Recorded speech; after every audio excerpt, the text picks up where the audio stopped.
Well, good morning there, fellas. Happy Tuesday morning to you. How are you doing on this great fall morning? Hopefully you're doing well. Morning's off to a good little start. Appreciate you guys settling on in here to another episode of Winning Bets where we get to talk our sports and talk our sports betting as well. Has anybody got the tennis on?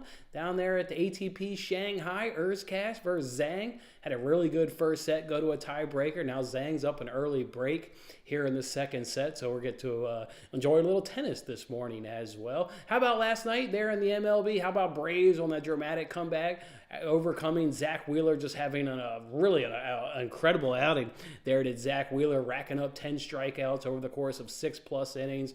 Obviously, the game ended there with a fantastic double play. Harris going up there on the warning track, getting a catch on the wall, doubling off Bryce Harper. Just a fantastic game and a fantastic comeback there by the Braves. And with the Dodgers, they're on the brink of the elimination after the Diamondbacks were able to pick up their second win in that series behind Zach Allen in the bullpen. What is going on with the offense in Atlanta, the offense in LA, struggling a little bit? It's probably because the MLB gives these teams too many days off. If you're, not in the wild card, I probably think it's an advantage to be in the wild card to get that everyday baseball consistency and rhythm that is part of baseball, playing every day. These guys aren't used to sitting down for, almost a full week like the Braves and what the Dodgers had to do. So even seeing it there with the Baltimore Orioles, right? They're on the brink. And they were another team that had to sit almost for a full week. So yeah, look forward to continue watching these MLB playoffs. And then how about Monday Night Football? Boy, were we punished a little bit there. Two bad teams, two bad coaches, two bad offenses, two bad quarterbacks. I mean, I hung with it. I watched it. It's football. It's NFL, so I'm going to hang with it. But, boy, we were not really entertained right there at all with Monday Night Football. Let's go ahead and throw up that recap, though, and kind of talk about everybody. We were, of course, on that Packers money line where we did obviously go ahead and suffer that defeat. Primetime unders just continues to be absolutely goated as the game finishes 13-17, well under the 45.5 points as the game only has a total of 13 points. It looked like the Packers, when they came out in that second half, get the touchdown, get the field goal, establish a little bit of a lead in that game. We thought maybe that they were going to carry that on and maybe pick up the win, but obviously the Raiders answered relatively soon after, and then the game was scoreless for the rest of the way there. Just not good football from either one of those teams. So we did pick up the win, though. Bear, that was the one we talked about yesterday while we were hanging out. That match was in progress. Remember, he wins the first set against Tsitsipas, loses the second set against Tsitsipas, then gets an early break in the third set, and then gets broken, but then breaks him for the win. And in that last game, it was really good stuff. Tsitsipas gave him a point away. He got his first double fault of the entire match in the game in which he was broken and lost the match. But then Bear with just a ridiculous backhand from behind the baseline. I think it was like maybe 15 all at that point. To not only hit that backhand, get to it, but then also to hit a winner past Tsitsipas, that was great stuff. So Bear comes through for us at plus 158. So that's obviously you pick up plus 0.58 units. Absolutely love to see that right there. It already kicked off our week making arbitrage money. And today, if you guys have been following me on Twitter, several boosts on DraftKings, on FanDuel as well. We've already, I think, scored about 13 or 12 or so free money in arbitrage. So good stuff right there. All right, guys, let me know in the comment section how Monday treated you and what are you off to so far on this great Tuesday morning. Do let me know down in the comment section. Paul, what's on, my man? Yeah, you did say that. I don't know if you were here yesterday, Paul. I don't quite remember you there, but man, that parlay just missed on one leg, and it was Tottenham. Team total over 1.5. You obviously came through with the winning leg there. That home side Augsburg, boy, was that sweaty. They got that goal. I know you know this, but they got that goal at the 85th, 86th minute. I chalked that up to who really gives a shit, man. You gave us a winning leg of that parlay. I'm still gutted that Tottenham couldn't come through and we couldn't give out $1,900 on yesterday's show. I'm gutted so much that I want to run that free be back again this week and feel like we're going to maybe get a free bet, or maybe I'll dig into my own pockets and let you guys put together another parlay. You guys deserve that parlay. So damn close. You guys hit a underdog in UFC, couple of touchdown scores in the NFL. Tough stuff, but good leg there, Paul. Good stuff, man. Good one there. What's up, Brian? What's up, Ross? What's going on, man? What's going on? Bad football, but some great baseball. Yeah, that baseball is fantastic. Braves battling back, getting the win. Couple big home runs, obviously, late in that game. Phillies will bounce back. Hey, I don't have to put together a same game parlay for Bill because remember, if the Phillies went 2-0 after the first 2 games, I was going to cook him up one as Bill is going to be in attendance for game 3 there in Philadelphia.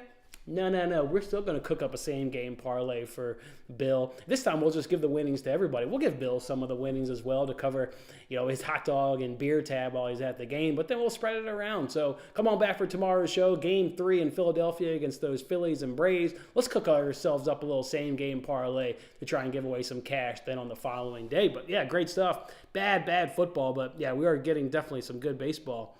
I know, man, one leg, and it was Spurs. If you watch that Tottenham game, they could have been up 2-0 inside the first 7 minutes. They were all over Luton Town. Their XG was 1.9. And then they get the dreaded red card, double yellow just before halftime, Basuma. And that really just killed it. I mean, they took Son and they took Madison off in minute 60-ish, did Posteglio. So, yeah, just brutal. Brutal. Yeah, Osberg with the late goal. What's up, Kyle? What's up, man? Hope you're doing well. Kyle. Nice seeing you this morning, my man. Guys, NFL Pigskin Pick'em Contest, we got to go ahead and give away $25 to whoever ESPN and then a slew of goddamn numbers. That person came in first with 100 points. It's really been the same storyline it has been all season long. We get a winner, but then a very tight race to top the leaderboard. While ESPN had 100 points, there were 4 people that had 90 points, tight race, which we see each and every single week, but a new time winner. So ESPN, go ahead and hit me up on Twitter, drop me that PayPal information, and you'll go ahead and get yourself $25. If you didn't play last week, don't worry. We're all starting off with 0 points this coming week here on NFL week number 6, so it could be your chance to have the most points and score $25 from me. Congratulations there, ESPN. Congratulations, my man. Let's go ahead and throw out these dogs, even though we basically covered the story from yesterday. Obviously, the Packers don't come through yesterday, so you can see here we're down on the season. Just blindly betting those NFL dogs. So if somebody's out there telling you that it's a profitable strategy of betting the dogs, you may pick and choose for sure. But if you're just blindly betting all of it, no, it's not a profitable strategy. But at least we did bounce back there in week 5, picking up a little bit over a unit and a quarter. So that felt good. And hopefully we can continue that trend on into week 6. You can see we had 6 winners there in NFL week 5. Jaguars. Oh, that still pains the shit out of me to see that one. Get that off the screen, those Jaguars at plus 200. Hated to see that.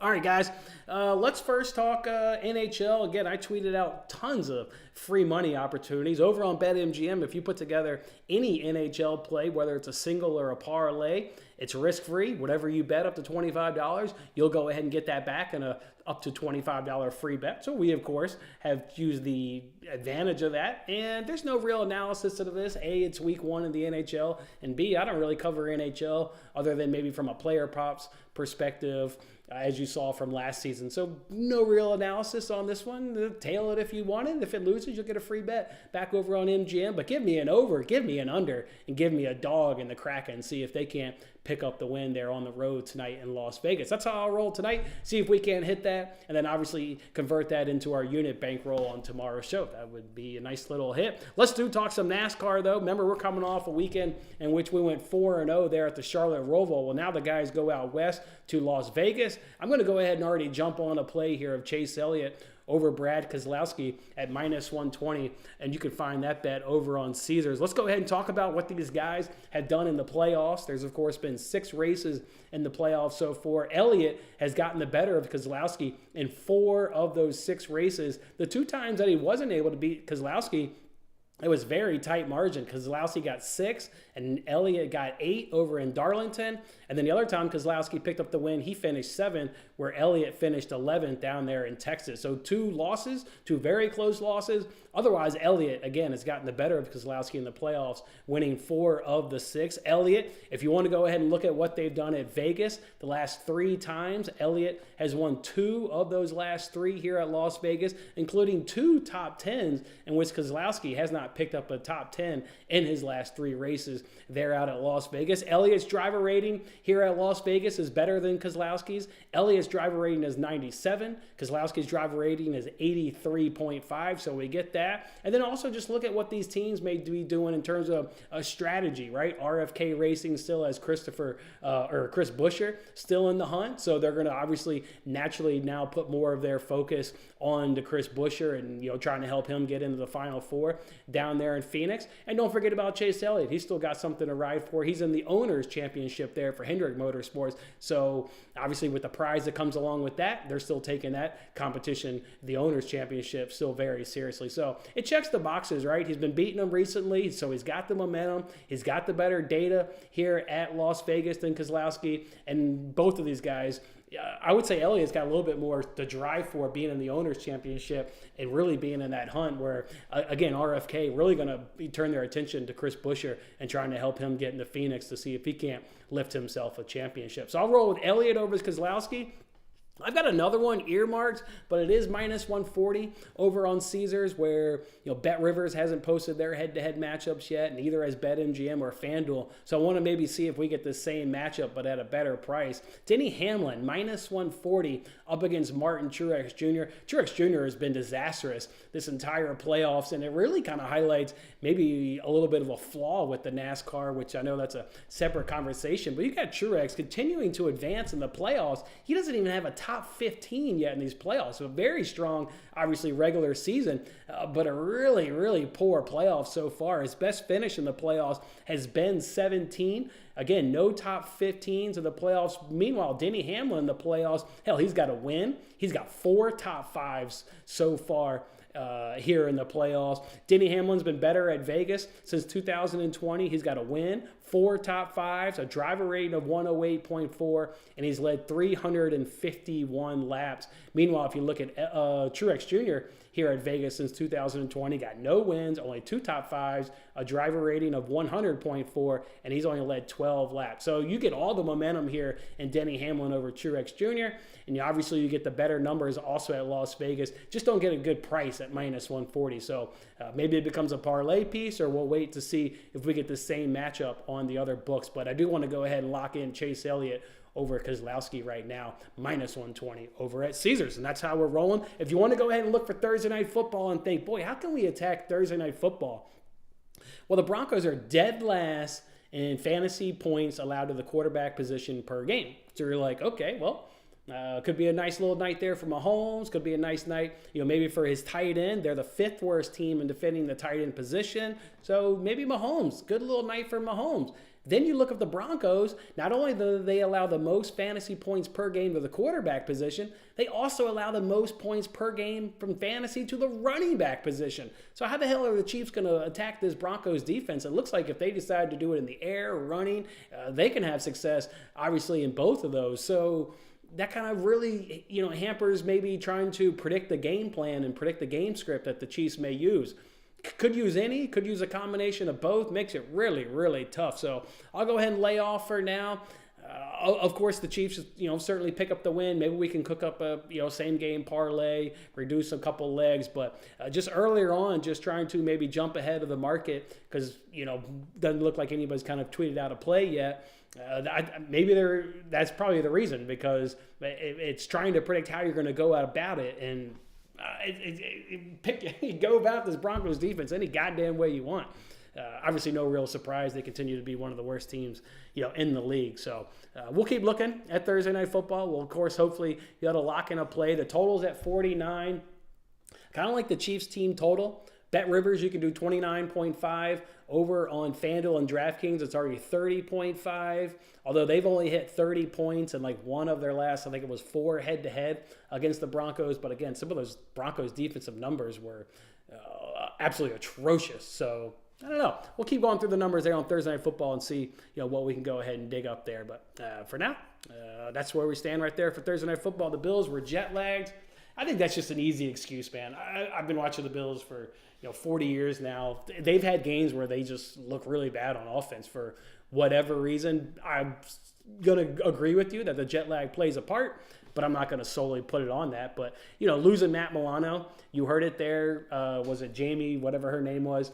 She said the team looked deflated there in the whole entire first quarter. I mean, you lose Rich Eisen said, one of the best players in the NFL. I think it's a little hard to compare offensive, defensive players, but defensive-wise, Matt Milano is one of the top defensive players in the league. So, yeah, that hurt. Then they lose Daquan Jones. I mean, yeah, it just really wasn't good.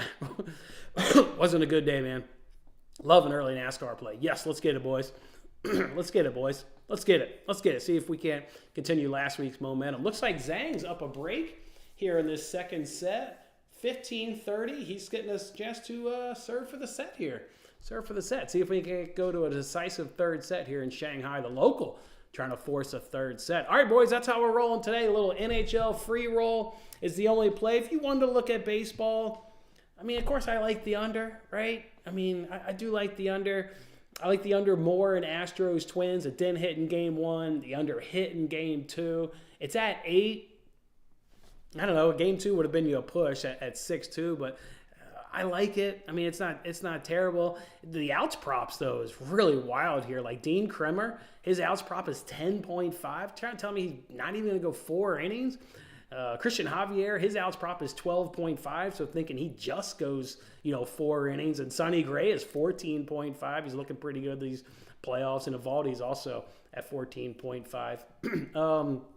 I do like the Astros to pick up the win, actually, though. I like them today as the dog.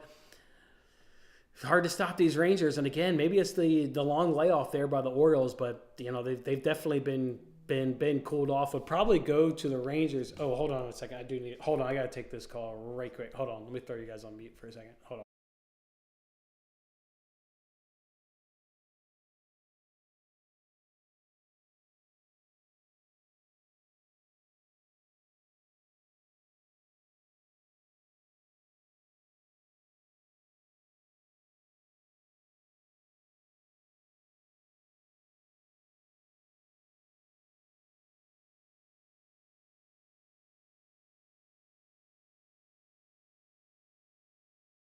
All right, my apologies there. See if that person comes back. We're obviously at the end here, but those are my thoughts on baseball.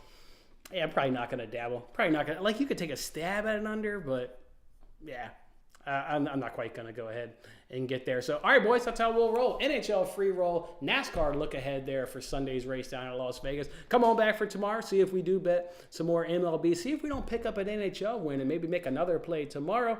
And then, of course, we'll keep digging there for a Thursday night football play. All right, fellas, go enjoy your day. Have yourself a good one. Make some money. We'll catch you back here tomorrow. See you, fellas.